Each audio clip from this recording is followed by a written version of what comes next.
Bonjour tout le monde et bienvenue sur Self Talk, mon balado mensuel. Je suis Séverine Tamborero, entraîneur professionnel de tennis, auteur et personne créative. Ce balado parlera de sport, de leadership, de vie en général et de beaucoup plus avec mes invités spéciaux. Joignez-vous à moi tous les mois sur coachevie.com ou sur ma page Facebook pour la première saison de Self Talk. Bonjour tout le monde et bienvenue au balado Self Talk. Aujourd'hui, nous allons parler de représentation d'athlètes de haut niveau avec une amie, Marie-Annick Lallier. Un sujet de l'heure, surtout avec l'attention mise sur nos jeunes joueurs de tennis canadiens, Félix Auger-Aliassime et la nouvelle championne du US Open 2019, Bianca Andreescu. Marie-Annick, avec qui j'ai discuté il y a quelques semaines, est présidente de sa propre agence de relations publiques et de gestion d'athlètes. Je connaissais Marie-Annick, la femme pleine d'énergie, et là, j'ai découvert Marie-Annick, la présidente de son entreprise. Nous avons abordé plusieurs sujets reliés à la couverture médiatique dans le sport, comme les fausses idées, l'équipe derrière un athlète et les réseaux sociaux. Mais tout d'abord, comme avec chaque invité, je commence la discussion en expliquant mon histoire, que vous savez déjà, pour ensuite laisser l'invité raconter la sienne. Mon histoire à moi, c'est que j'ai toujours été très sportive. J'ai fait tous les sports possibles. J'ai joué au golf, j'ai fait du ski nautique, de la planche à voile, j'ai fait du patinage artistique, du ski alpin. J'ai vraiment tous les sports, cyclisme, j'ai tout fait. J'avais comme une passion pour le sport. Le sport olympique est apparu dans ma vie en 1988 pour les Jeux olympiques de Calgary. J'étais une skieuse aussi à l'époque, fait que j'ai bien aimé voir les succès d'une skieuse canadienne. Karen Percy avait alors remporté 2 médailles de bronze. Donc, moi, je savais, ou en fait, j'avais l'intention de faire les Jeux olympiques, mais je savais bien que mon niveau athlétique n'était pas suffisant. Puis en plus, je viens d'une région plutôt éloignée. Donc, le sport d'excellence n'était pas accessible pour moi. Et donc, je me suis retrouvée à me rendre aux Jeux olympiques, mais comme attachée de presse. C'est pas tout à fait la même dimension. Donc, l'histoire avec le sport a commencé là. J'ai voulu même étudier en éducation physique pour être professeur d'éducation physique. Et puis j'ai compris assez rapidement dans mes études universitaires que pas parce que tu es passionné de sport que ça passe nécessairement par un prof d'éducation physique. Alors je me suis retournée vers le journalisme. Quand j'étais à l'école jeune, j'aimais beaucoup écrire, fait que j'ai commencé à écrire pour l'hebdo local de ma région, Mont-Laurier. Donc, j'ai fait des reportages sur l'invasion de chenilles dans les champs d'agriculteurs. J'ai passé à travers tous les sujets, mais c'était fascinant parce que ça te permettait au moins de découvrir autre chose. Puis le sport, j'en ai fait aussi, mais j'ai découvert une passion pour découvrir de nouvelles choses par le journalisme. Puis finalement, j'ai, par ricochet, appris les relations publiques à l'école, à l'université. Puis ça m'a amené finalement à travailler comme mon premier emploi à Ski Québec, où je m'occupais des communications pour la Fédération québécoise de ski alpin. Et c'est comme ça que j'ai découvert le métier de relations publiques, vraiment. Maintenant que les présentations sont faites, vous en savez un peu plus sur Marie-Annick. La passion pour le sport étant la base de son métier, il est intéressant de remarquer que son rêve olympique a été fait par l'entremise des médias et non comme athlète. La pratique du sport, l'écriture, la découverte du journalisme et des relations publiques, voilà les étapes qui ont amené Marie-Annick à être relationniste de presse. Mais ça fait quoi exactement une relationniste? Ah mon Dieu, mon père sait même pas encore ce que je fais. Il comprend pas tout à fait, là. Ça fait 20 ans que je fais ce métier-là. Comprendre, savoir, c'est pas pareil. Oui, hein? exactement. Mon métier est de rendre au mieux, que ce soit une marque, un athlète, une personne, de rendre au mieux aux yeux du public l'image d'un produit ou d'une personne. Aujourd'hui, ce que je fais avec l'agence que j'ai créée il y a 7 ans, c'est de le faire avec des athlètes olympiques pour qu'ils soient au mieux de leur capacité à la télé. Souvent, ça me désole de voir un athlète qui vient de remporter un championnat du monde ou une épreuve super importante, mais parce que malaisé devant les caméras, parce que mal à l'aise dans un studio de télé, arrive pas à passer ou à raconter son histoire pour qu'on découvre les dessous de la médaille. Parce qu'au final, c'est pas tant la médaille qui nous intéresse, mais l'histoire qui a mené à cette médaille-là. Donc, en ce sens-là, j'essaie de faire au mieux de les accompagner pour qu'ils soient au mieux de leur capacité. C'est-à-dire, ça ne veut pas dire de leur mettre une cassette, ça ne veut pas dire de leur imposer un contenu non plus. Au contraire, c'est vraiment de s'assurer qu'ils soient hyper confortables en entrevue pour passer les meilleurs messages possibles, puis qu'ils sachent aussi ce qui est intéressant de leur histoire. Moi, savoir qu'ils ont commencé à 9 ans à faire du patin, c'est le dernier. Je veux dire, on commence tous à 9 ans à faire quelque chose, mais pour moi, ce qui est riche et ce que j'aime mettre en valeur, c'est souvent les épreuves. C'est bête, mais c'est les épreuves qui ont amené un athlète à se développer, à apprendre puis à devenir le champion ou la championne qu'il ou elle est devenu. Je trouvais très important de donner un sens à son travail mal connu du public et de démontrer qu'une équipe derrière un athlète ne s'arrête pas uniquement à l'entraîneur et que communiquer, gérer des commandites, être actif sur les réseaux sociaux, ça n'arrive pas en claquant des doigts. Un athlète de haut niveau devient rapidement une image de marque et son influence peut être très grande. L'histoire derrière chaque athlète doit être bien présentée et pour ce faire, il est recommandé que ce dernier soit accompagné. Partagé par l'entremise de la télé ou des réseaux sociaux, l'histoire est très importante pour capter l'attention du public et comme moi et mes invités, tous possèdent une histoire bien unique. Comment elle sera véhiculée avec l'image qui la précède est finalement le rôle de Marie-Annick. Ainsi, quels sont les défis pour elle et ses athlètes? C'est une bonne question. C'est peut-être pas le plus difficile, mais c'est un élément que je trouve qui est un défi. Dans un rôle comme le mien, tu peux pas avoir une attitude complaisante. Tu dois dire aux gens qui te font confiance pour faire ce travail-là, qui te font confiance pour les aider à avancer là-dedans, tu dois dire les choses telles qu'elles sont. Tu n'es pas là pour être complaisant. Je ne ferais pas ma job, j'étais complaisante avec les athlètes que je représente. Il faut que je dise les vraies affaires. Puis des fois, c'est difficile. Il y a des situations, il y a des sujets délicats. Il y a des discussions qui sont délicates à avoir, mais en même temps, puis il y a des choses il y a des nouvelles qui sont pas le fun à annoncer non plus. Mais je me dis que si c'est pas moi qui le fais, avec la délicatesse et la sensibilité puis l'attachement que j'ai par rapport à cet athlète-là, je me dis qui va le faire. J'aime mieux qu'une athlète une ou un athlète ait une réaction forte avec moi qu'elle l'ait publiquement ou avec des gens qu'on connaît moins. Fait que je dirais que c'est le plus difficile, puis en même temps, pour moi, ça fait partie de la game. Mais il y a un côté, des fois, qui est ingrat, puis c'est d'avoir à dire les vraies choses, mais en même temps, je suis de celle qui prône pour la franchise et la transparence. Donc, je dirais que c'est un des éléments qui est un peu plus ardu, mais sinon, je pense que humainement, le plus difficile, c'est de rester détaché. Si un athlète connaît un échec ou, par exemple, prenons les Jeux olympiques, une fois qu'un athlète termine son épreuve, il y a ou bien une grande joie ou une grande tristesse qui suit cette performance-là.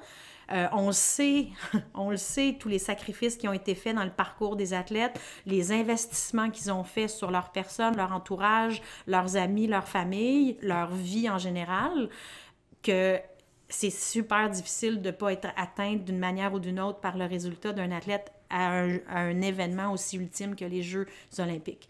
Donc, je dirais que le détachement, parce que moi, dès qu'ils gagnent ou que la compétition se termine, mon travail c'est là que je commence à travailler, puis je dois être détachée de toute émotion le plus possible pour pouvoir accompagner au mieux l'athlète dans le processus qui suit une performance. On augmente donc ses chances en étant honnête et non complaisant.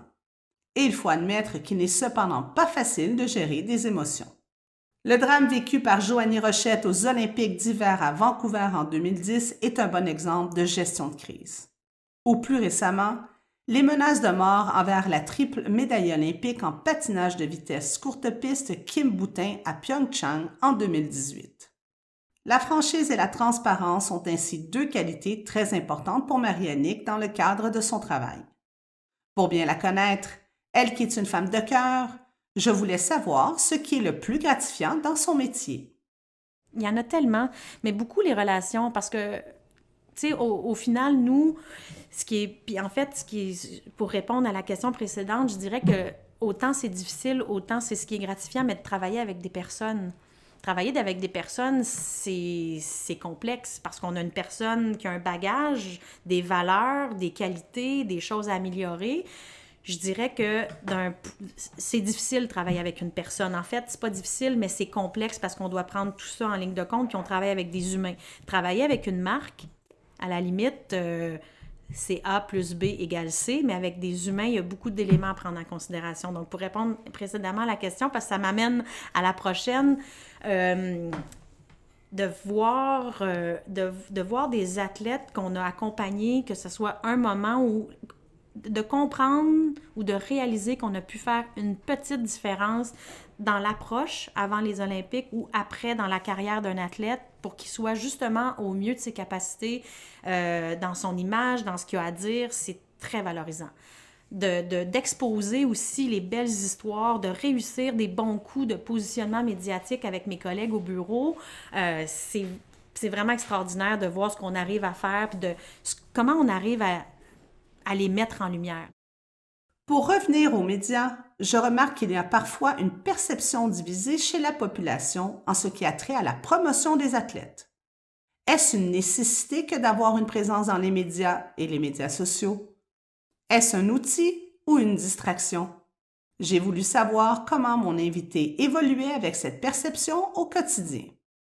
En fait, j'élargirais, c'est pas, il y a des mauvaises perceptions entourant l'aspect médiatique de manière générale. J'ai déjà eu un entraîneur me dire, un athlète canadien bien connu me dire, bon, là, il faudrait qu'on se branche, là, ou bien il va être connu ou il va gagner des médailles. Comme si le volet public de la carrière d'un athlète ne pouvait pas se conjuguer avec des performances extraordinaires. Donc ça, c'est des très mauvaises perceptions du monde old school, je dirais, du monde du sport. Ça, c'est les pires perceptions que je peux entendre. Ah non, cet athlète-là ne va pas faire d'entrevue, ça va la pressuriser. Ben, comment je dirais ça? À mon avis, quand un athlète de haut niveau, quand on est proche ou on s'approche des Jeux olympiques, l'aspect médiatique fait partie de la game. Puis l'aspect médiatique fait partie de la game une fois par 4 ans pour les sports. On s'entend. Tu sais, on s'entend qu'il y a un grand moment de visibilité. Puis après ça, les sports, surtout moins connus, je donnerais l'exemple peut-être des sports de combat. On a une athlète ici qu'on représente, Christelle Ngarlem, en haltérophilie. C'est sûr que des compétitions d'haltérophilie, on voit rarement ça au Héros du samedi. Hein? Fait que c'est sûr qu'on a beaucoup de visibilité. Il y a des sports qui ont une très grande visibilité. Je prendrais le patinage artistique, le ski alpin, le ski acrobatique. Ils sont médiatisés, ils sont super populaires. Ça, ce sont des sports où il y a une grande visibilité médiatique sur une base continue. Mais donc, pour revenir à la question, c'est que je trouve ça dommage qu'il y ait des directeurs haute performance ou des gens dans l'entourage de l'athlète performance qui qualifient les médias de bêtes noires ou d'un possible distraction.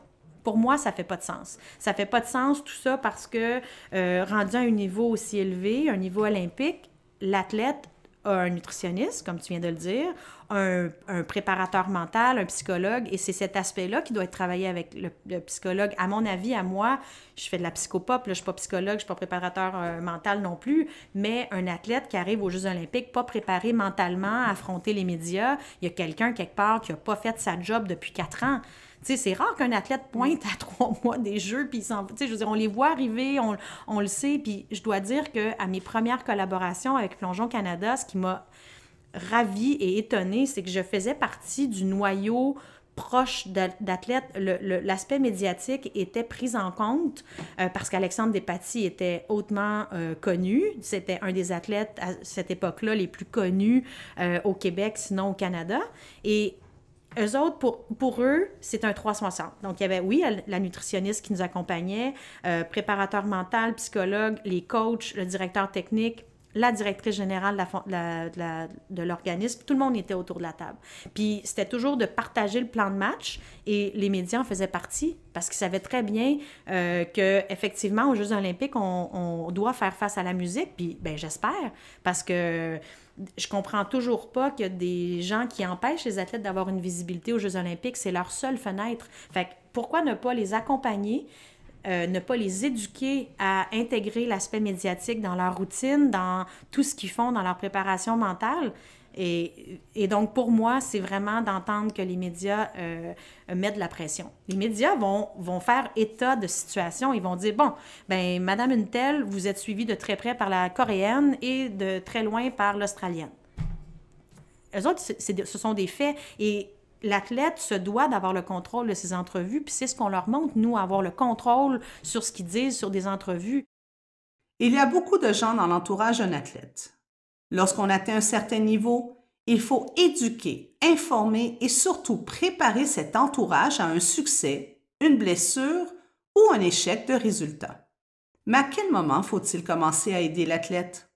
Et faudrait-il bâtir une stratégie sportive autour de la gestion des médias et médias sociaux dans le plan des fédérations sportives? La partie éducative, à mon avis, devrait se faire assez tôt, dans la mesure où, surtout qu'aujourd'hui, on a la dimension publique des médias sociaux. Les médias sociaux, c'est une extension, tu sais, c'est de l'image publique. Tu sais, si on se ramène là à la base, les médias, c'est une fenêtre vers le grand public. Les médias sociaux, c'est exactement la même chose, moins propulsé, disons, qu'un média de masse comme la télévision, par exemple. Donc, ce que j'ai envie de dire, c'est que c'est tôt qu'on doit éduquer les athlètes à savoir comment communiquer leur régime d'entraînement, comment communiquer leur histoire à travers leurs médias sociaux puis les médias. Donc, tôt, quand tu vois que ton enfant a un potentiel ou quand les médias sociaux deviennent une courroie de transmission vers d'autres publics, ben moi, je dis oui, il y a lieu d'éduquer son enfant à savoir on se sert comment de ces médias sociaux-là, puis il n'y a rien de pire qu'une photo qui a été postée, publiée sur Facebook il y a de nombreuses années, puis qu'une personnalité connue va regretter un jour, tu sais. Fait que je trouve ça bien, moi, en même temps, d'exposer, d'éduquer les jeunes athlètes à savoir comment utiliser les médias sociaux pour leur sport, finalement, ou pour leur visibilité à eux, et non pas que pour leur social, parce qu'on donnait une formation médias sociaux à un groupe de patineurs artistiques très jeunes, puis on leur expliquait que une fois qu'ils sont publics dans leur région, si ce n'est que dans leur région, ben il y a peut-être le maire de l'endroit qui les suit sur les médias sociaux. Donc, il y a des publications qui ne tiennent plus la route dans ce contexte-là où on est un petit peu plus public ou exposé, en tout cas, à plus grand que notre famille ou notre entourage. Donc, je vous dirais assez tôt. Aujourd'hui, avec les médias sociaux et l'instantanéité de l'information, il faut s'assurer de bien contrôler tout ce qui gravite autour de nous. La prudence est de mise car une photo peut faire ou défaire une carrière. On n'a qu'à penser à Vandril Lefebvre, ex-joueur de l'Impact de Montréal, qui avait publié une photo inappropriée sur Instagram en 2017. Je parle beaucoup dans mes balados de valeurs. Est-ce important pour Marie-Annick de travailler avec des athlètes qui partagent les mêmes valeurs qu'elle ou bien la performance et l'image priment? Oui, c'est important qu'on ait un partage de valeurs, assurément, parce qu'on les représente. On les représente, puis le rôle qu'on joue en est un de confiance. Si l'athlète n'a pas confiance à notre vision, notre direction, ou parce qu'au final, on les représente. Hein? Fait que si l'athlète n'est pas à l'aise avec la personne qu'on est ou les valeurs ou l'image qu'on envoie, l'association ne peut pas fonctionner. Tu sais, il ne faut pas oublier que moi, quand je pars avec mon baluchon puis que j'ai un dossier de présentation pour Marianne Saint-Gelais, ben Marianne est en confiance que je vais la présenter de la bonne manière, que je vais la présenter aux bonnes personnes puis que je vais la représenter pour des associations commerciales qui, à mon avis, ont un sens. Fait que, oui, c'est primordial de partager les mêmes valeurs. Il peut y avoir des exceptions, mais je dirais que de manière générale, on cherche à s'associer à des athlètes, des personnalités publiques qui ont ces mêmes valeurs-là. Je dirais même que c'est ce qu'on valorise, mais c'est aussi la personnalité bien avant les résultats qu'on recherche. Quand on regarde pour un athlète, c'est qu'est-ce qu'on a comme matériel, c'est quoi notre terrain de jeu avec cette personnalité-là. Moi, je sens pas qu'avec mon équipe, on peut aller très loin avec un très bon athlète, mais qui n'arrive pas ou qui n'a pas l'intention de communiquer ou de rayonner. Donc, pour nous, les valeurs, assurément, et la personnalité, c'est vraiment nos critères numéro 1. Bonne valeur plus belle personnalité plus vision à long terme égale team aimant. Mais il ne faut pas juste se fier aux apparences. Avant de conclure, comme à la fin de chaque épisode, j'ai demandé à mon invité de sélectionner une chanson qui la représente ou qui la motive. Son choix est intéressant, mais le pourquoi l'est encore plus. D'un point de vue de notre travail, de ce qu'on fait, j'aime beaucoup la chanson. D'abord, j'aime beaucoup Jane, mais j'aime beaucoup la chanson Star. Ça explique un peu que si tu veux être connu ou si tu veux être une superstar, ben tu dois d'abord te connaître, savoir qui tu es, puis pouvoir prendre les projecteurs. Ça, je trouve que c'est une belle métaphore, c'est une belle image, justement, peut-être pour un jeune athlète, c'est ben tu veux shiner, là, tu veux être connu, mais commence par savoir, ce que ça représente, puis à te connaître toi pour savoir ce que tu as à offrir aussi comme personnalité publique et connue. Donc, pour le moment, là, je me fais aller le pied puis le petit genou avec Star de Jane. Si vous avez des questions pour mon invité ou ses athlètes, vous pouvez rejoindre Marie-Annick via son site Internet, les réseaux sociaux et par le bon vieux téléphone. Les plateformes, nos médias sociaux, de voir un peu qu'est-ce qu'on fait avec les athlètes ou les marques avec lesquelles on travaille. Mais je dirais sinon courriel, téléphone, hein, c'est facile. Pouf, pouf. Le téléphone fonctionne encore très bien. Ah oui, sérieusement. Oui. OK. Ouais. Téléphone, courriel. Oui. Tu es quand même très dynamique sur les réseaux sociaux aussi. Bien, on est 3 puis 4 des fois à faire des médias sociaux. Fait que oui, il y a intérêt à être alimenté, ce fil. Bon. Bien, Marie-Annick, merci beaucoup. Merci, Séverine. Merci à toi. Quel métier passionnant! Bien hâte de suivre tout ce beau monde aux prochains Jeux olympiques et paralympiques de Tokyo en 2020. Voilà pour ce mois-ci. Si vous avez des questions ou des commentaires, allez sur mon site web à coachséville.com. Au plaisir de se retrouver pour le prochain balado. D'ici là, vous pouvez consulter la liste des chansons de Seftalk avec la sélection de Marie-Annick et entendre mes propres sélections en téléchargeant l'application Stingray Music. Merci de faire partie de cette communauté. À la prochaine! Sevs out!